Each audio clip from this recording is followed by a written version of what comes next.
मी शिवाजी बोलतोय. होय, मी शिवाजी बोलतोय. तुम्ही मला छत्रपती शिवाजी महाराज समजत असाल, पण नाही. मी छत्रपती शिवाजी महाराज नाही. मी तर ह्या स्वराज्याचा आणि शिवरायांचा निष्ठावंत मावळा शिवाजी काशीद आहे. पण जर तुम्हाला जाणून घ्यायचं असेल की कोण हा शिवाजी काशीद, तर तुम्हाला इतिहासाचे स्मरण करावे लागेल. आठवावा लागेल इसवी सन 1600 मधला तो काळ. कसा होता महाराष्ट्र आणि महाराष्ट्राचा माणूस. या महाराष्ट्राच्या मातीमध्ये, या सह्याद्रीच्या दऱ्याखोऱ्यांमध्ये यवनांचे राज्य होते. आदिलशाही, कुतुबशाही, मुघलशाही, निजामशाही, डच, फ्रेंच, पोर्तुगीज, इंग्रज या या या या या यवनांच्या अत्याचारामुळे इथली प्रजा पार पळून निघाली. इतके इतके इतके अत्याचार, केव्हा कधी यवनांचे घोडे उभ्या पिकांना आडवे करत, देवळावरील कळस आणि अंगणातील तुळस उद्ध्वस्त करत, आई बहिणींच्या अब्रू घरच्या वेशीवर लुटल्या जात. पण कुणाच्या धमण्यात ताकद नव्हती हातात तलवार घेऊन या यवनांचा नायनाट करण्याची. आणि अशातच जन्म झाला एका चमकत्या ताऱ्याचा, ज्याने घातला पाया हिंदवी स्वराज्याचा. छत्रपती शिवाजी महाराज, ज्यांच्या प्रत्येक शब्दाने प्रत्येक मावळा पेटून उठला आणि स्वराज्यासाठी जगायला, लढायला आणि मरायला तयार झाला. बघता बघता हे स्वराज्य प्रतिपदेच्या चंद्रकोरीप्रमाणे वाढत वाढत वाढत निघालं. प्रतिपद चंद्रलेखेव वर्धिष्णू विश्ववंदिता श्रावसुनो शिवस्यैषा मुद्रा भद्राय राजते. पण हे वाढत निघालेलं रयतेचं स्वराज्य त्या काळच्या आदिलशाही आणि मुघलशाहीला खुपत होतं. आणि म्हणूनच शिवरायांना रोखण्यासाठी आदिलशहाने फरमान काढला, जाओ निस्तनाबूद कर दो शिवाजी का स्वराज्य, मिटा दो शिवाजी ये 3 अक्षर दुनिया से. आणि सिद्धी निघाला. 60,000च्या सैन्यासह सिद्धीने पन्हाळगडाला वेढा दिला.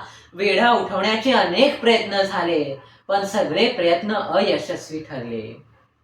तेव्हा एक योजना आखण्यात आली आणि त्यासाठी शिवा काशीद म्हणजेच मला सांगावा धाडण्यात आला. राज, बोलावलं आम्हाला? होय शिवा, तुम्हाला एक महत्वाची जबाबदारी पार पाडायची. तुम्हाला चांगलंच माहितीये या पन्हाळगडावर काय चाललंय, गडाच्या पायथ्याशी काय चाललंय आणि तिकडे आपल्या स्वराज्यात काय चाललंय. हा सिद्धी काही असा तसा वेडा उठवणार नाही. जोपर्यंत तो आम्हाला पकडणार नाही तोपर्यंत तो इथून हलणारही नाही. शिवा, आपल्याला जर या वेढ्यातून सुटायचं असेल ना, तर एक वेगळी चाल खेळावी लागणार. आणि ही चाल फक्त तुम्हीच यशस्वी करू शकता. अहो राज, आम्ही कवाची वाट बघतोय. तुम्ही फक्त हुकूम द्या राज, काय करायचं त्या सिद्धीचं. सर्व काही तुम्हालाच करायचंय शिवा. ही चाल तुम्हालाच खेळायची आहे, तेही शिवाजी म्हणूनच. शिवा, तुम्ही हुबेहूब आमच्यासारखे दिसता. तुम्हाला जर आमची वस्त्र घातली तर तुम्ही हुबेहूब प्रति शिवाजी दिसाल. जा शिवा, आमची वस्त्र घालून या, आम्हालाही बघू दे आमचे प्रतिरूप.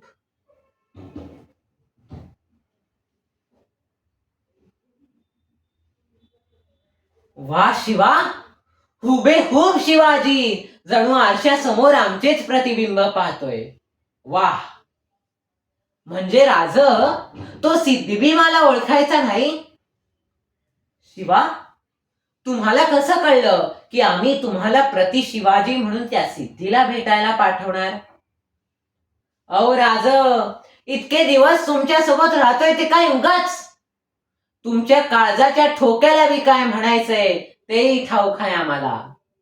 आता त्या सिद्धीसाठी मीच शिवाजी. शिवा, तुम्ही शिवाजी राज म्हणून जाताय खरं, पण पुढे जाऊन काय प्रसंग येणार याची तुम्हाला जाणीव आहे का. होय राज, ठाऊक आहे आम्हाला. जन्माला जरी शिवाजी काशीद म्हणून आलो तरी मरताना मी शिवाजी महाराज म्हणून मरेल यापेक्षा मोठं भाग्य काय. राजे सरदिशी पुढे झाले आणि त्यांनी कडकडून मिठी मारली. त्यांच्या डोळ्यातील एक अश्रू माझ्या पाठीवर पडला. अशी कौतुकाची थाप कुणाच्या पाठीवर पडलीच नव्हती. हे भाग्य माझ्या वाटेला आलं. आणि मग चाल ठरली. राजाने सिद्धीला निरोप धाडला. आम्ही तहाची बोलणी करायला तयार आहोत. तिकडे सिद्धी आनंदाने न्हाऊन निघाला. आखिर आ ही गया दख्खन का चूहा सिकंजे में, अब दिखाएंगे उसे, अब जश्न होगा.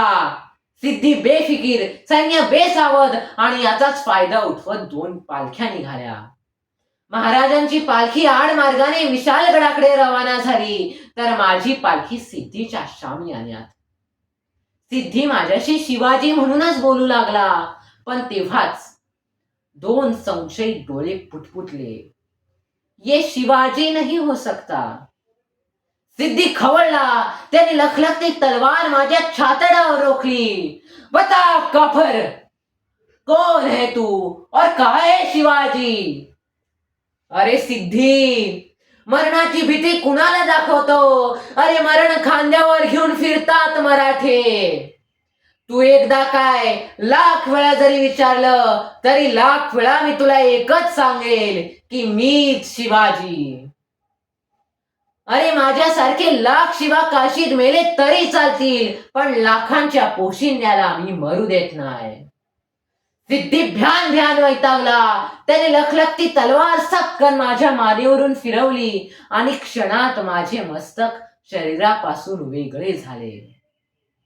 पण तरी मनात एकच विचार होता, माझा राजा सुखरूप स्वराज्यात पोचला असेल ना. डोळ्यासमोर उभे होते स्वराज्य आणि ओठांवर नाव होतं शिवराय. होय, मी तोच शिवाजी बोलतोय.